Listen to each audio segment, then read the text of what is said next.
American డాలర్తో పోలిస్తే రూపాయి మారకం విలువ ఇప్పుడు 90 రూపీస్కి పడిపోయింది. ఇది చారిత్రక కనిష్టం అని కూడా చెప్పుకోవాలి. అంటే రూపాయి పతనం ఇదే మొదటిసారి ఏమీ కాదు. ఇందులో కారణాలు అనేకం సైతం ఉన్నాయి. కానీ ఇలాంటి వేళ ప్రస్తుతం ప్రధానమంత్రి నరేంద్ర మోదీ గతంలో ఆయన గుజరాత్ సీఎంగా ఉన్నప్పుడు చేసిన కొన్ని కమెంట్స్ మాత్రం సోషల్ మీడియాలో తెగ వైరల్ అవుతున్నాయి. 2013లో నాటి సీఎం హోదాలో మోదీ చేసిన కమెంట్స్ ప్రస్తావిస్తూ కాంగ్రెస్ పార్టీ సెటైర్లు సైతం వేస్తోంది. అయితే అప్పట్లో మోదీ అసలు ఏమన్నారో ఇప్పుడు చూద్దాం. ऐसे नहीं होता मित्रों, मैं शासन में बैठा हूं, मुझे मालूम है इस प्रकार से रुपया इतनी तेजी से गिर नहीं सकता। अरे ये नेपाल का रुपया नहीं गिरता है, बांग्लादेश की करेंसी नहीं गिरती है, पाकिस्तान की करेंसी नहीं गिरती, श्रीलंका की करेंसी नहीं गिरती। क्या कारण है हिंदुस्तान का रुपया पतला होता जा रहा है? ये जवाब देना पड़ेगा आपको। देश आपसे जवाब मांग रहा है। సార్, ఇదొక ఇష్యూ అయితే the same time finance minister Nirmala Sitharaman రీసెంట్గా చేసిన ఒక కమెంట్ సైతం ఇప్పుడు వైరల్గా మారింది. రూపీ వాల్యూ 90 రూపీస్కి పడిపోవడం పెద్ద మనం చర్చించుకోవాల్సిన అంశం ఏమీ కాదు. అండ్ మనకి డబ్బులు ఎలానో వస్తున్నాయి డ్యూ టు ట్రేడ్స్ అంటూ కూడా ఆవిడ వ్యాఖ్యానించడం చాలా మంది నవ్వుతున్నారు సైతం ఆవిడ చేసిన ఆ కమెంట్స్కి. ఎలా చూడాలంటారు వీళ్ళు చేసిన కమెంట్స్ అండ్ ప్రస్తుతం వీళ్ళు వైరల్ అవుతున్న అంశాన్ని ఎలా చూడాలంటారు సార్? అంటే ఇప్పుడు ఆ మోడీ బయట చూస్తే అది మోడీ వాయిసా రాహుల్ గాంధీ వాయిసా డౌట్ వస్తుంది మనకు. వాయిస్ మోడీదే, కానీ మాట్లాడేది రాహుల్ గాంధీ మాట్లాడాల్సిన వాటిలో ఇప్పుడు మోడీ మాట్లాడుతున్నాడు. టైం పీరియడ్ తెలియకపోతే కన్ఫ్యూజ్ అవుతారు.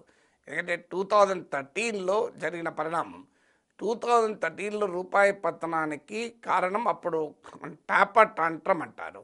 అంటే అమెరికన్ ఎకానమీలో liquidity changes, American federal reserve విధానాల్లో మార్పు వల్ల నీకు రూపాయి విలువ పడిపోయింది.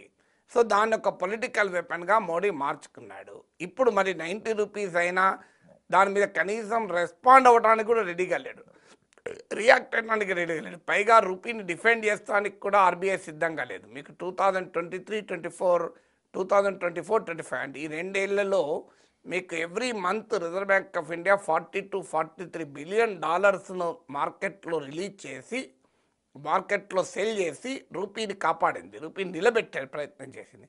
ఇప్పుడు ఏప్రిల్ టు నవంబర్ మధ్య కాలంలో హార్డ్లీ $10 బిలియన్ కూడా ఆర్బీఐ విడుదల చేయలేదు.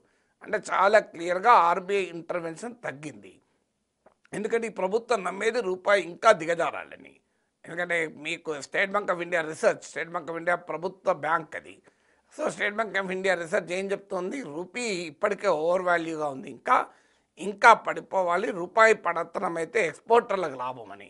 రూపాయి పతనం అయితే ఎక్స్పోర్టర్ లాభము అనేది థియరిటికలీ కరెక్ట్, కానీ రూపాయి వాల్యూ పైన ఎక్స్పోర్ట్స్ ఆధారపడి ఉండవు.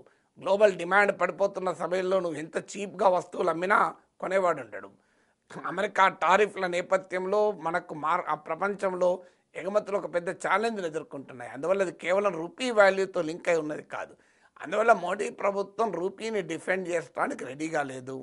So that is the policy of the government. So ఆ పాలసీని మనం రైటారంగా విశ్లేషించవచ్చు.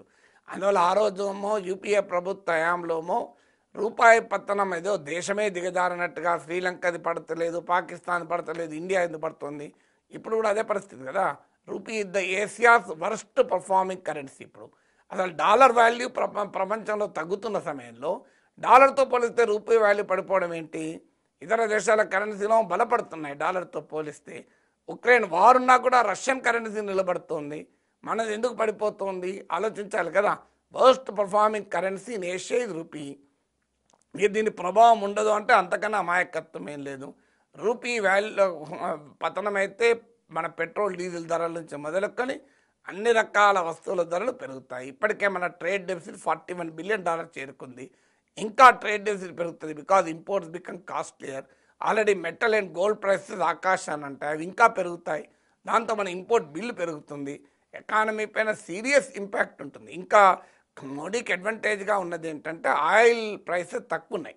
మీకు 2013లో ఆయిల్ ప్రైసెస్ $140 పర్ బ్యారెల్ ఉండే, ఇప్పుడు హార్డ్లీ $60-65 పర్ బ్యారెల్ ఉంది. నిజంగా ఆ రోజు రూపాయి పతనం అనేది ఇంకెక్కువ ప్రభావాన్ని చూపింది. ఎందుకంటే ఆయిల్ బిల్లు, ఇంపోర్ట్ బిల్ మన మొత్తం ఇంపోర్ట్లో 1/3. సో అందువల్ల ఇప్పుడు ఆ బెనిఫిట్ లగ్జరీ కూడా మోడీకి ఉంది. సో అప్పటితో పోలిస్తే సగానికి సగం లేదు ఈ ఆయిల్ ప్రైసెస్. అందువల్ల రూపీ విషయంలో నరేంద్ర మోడీ ఆ రోజు చేసిన రాజకీయాలు ఇప్పుడు ఏమైనా ప్రశ్న అనివార్యంగా